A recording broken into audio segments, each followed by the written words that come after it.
These are our equations for rotation with constant acceleration. These probably look very familiar. In fact, I hope they look very familiar.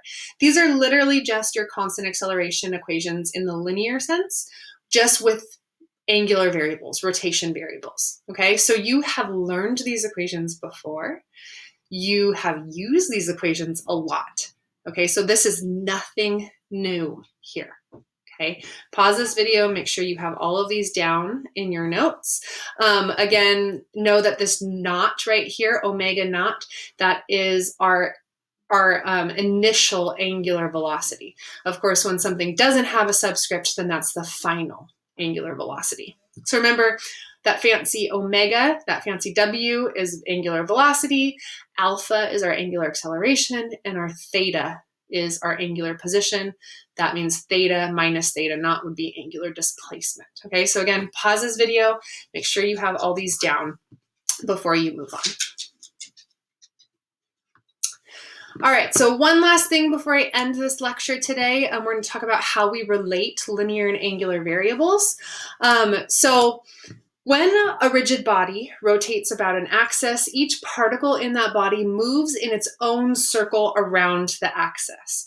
Now, since the body is rigid, all the particles make one revolution in the same amount of time. And because of this, they have the same angular speed, omega. So all of them are rotating at the same speed, okay?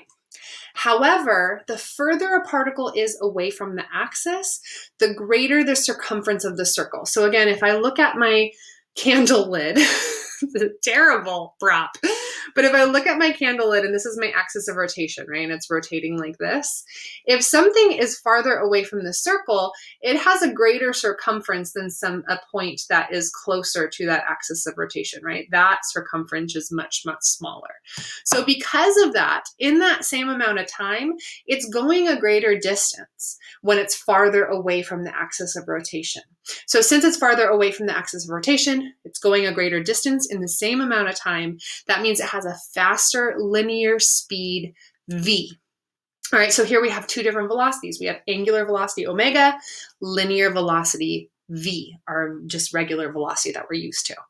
So the linear and angular variables are related by r, which is the radius, because we know since these points that have a larger radius have a larger velocity, then these smaller points that are closer to the axis of rotation, those will have a smaller radius and therefore also a smaller linear velocity. But they all have the same angular velocity, omega. Now we can relate all of these things by our radius, r. So when we're relating different variables, so our angular and our linear variables, we use equations like this. So here I'm relating the position variables. So if a reference line on a rigid body rotates through an angle theta, a point within the body at a position r from the rotation axis moves a distance s along the circular arc.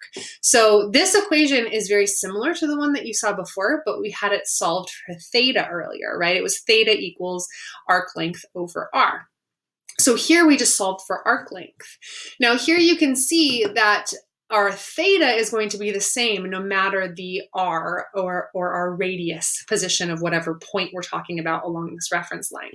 But the higher the r, the higher the arc length. So if you're farther away from the axis of rotation, then you have a greater radius and you have a greater arc length. So you use this equation to relate those things.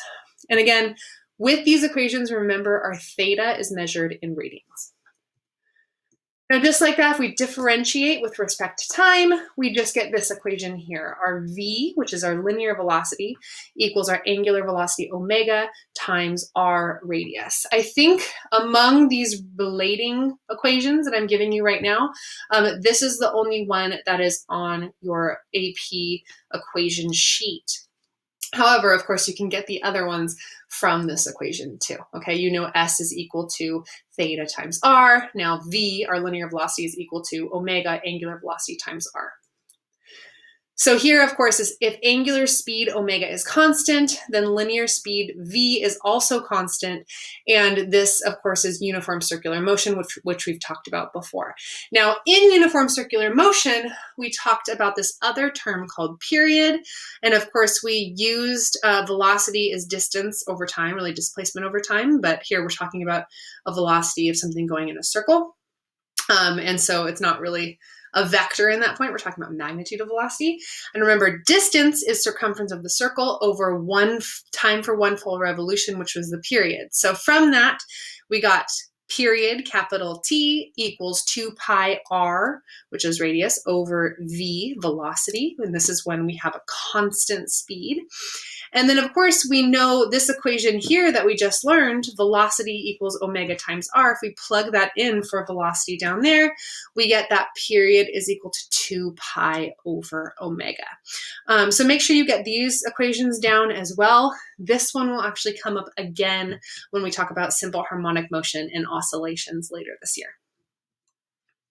And last but not least, we want to relate acceleration variables.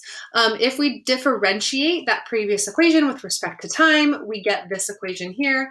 Acceleration sub t is equal to alpha times r. Of course, where a sub t, this is actually called tangential acceleration. So we'll talk about that in a second, but alpha is angular acceleration times r radius. So like I said, this is the tangential component of linear acceleration, meaning when we have something rotating, it's the tangent component of that acceleration vector, the tangent to the path. And then also r, like I said, is radius. Alpha is angular acceleration. So if this point P is rotating in the counterclockwise direction about the circle, then our tangential component of acceleration is tangent to that path. Now, of course, we also have this other component of acceleration, and that looks really familiar, doesn't it? Yes, that's called radial acceleration, or AKA centripetal acceleration. So we already know about centripetal acceleration. We know centripetal means center seeking. So that's pointed towards the center of the circle. And we know that the equation for centripetal acceleration or radial acceleration is equal to v squared over r, where v is our constant linear velocity and r is our radius. Now, of course, we know that v is equal to omega times r, so then we can plug that in here. We end up getting that our radial acceleration is also equal to omega squared, our angular velocity squared, times radius as well. Now, because we have these two accelerations, when we have something that is rotating like this and changing its speed, so it's like speeding up or slowing down while it's rotating, then we have to find both of them, okay? So linear acceleration of a point on a rotating body has in general two components. That radially inward component, which is our radial acceleration or centripetal acceleration, that's present whenever something is rotating. So whenever the angular velocity is not zero. Now the tangential component is only present when we're either speeding up or slowing down. So when our angular acceleration alpha is not zero. If we are going at a constant angular velocity, so constant omega, that means that we have no alpha. Alpha will equal zero, our angular acceleration equals zero, because we're not speeding up or slowing down while we're rotating, and therefore we won't have a tangential component of linear acceleration.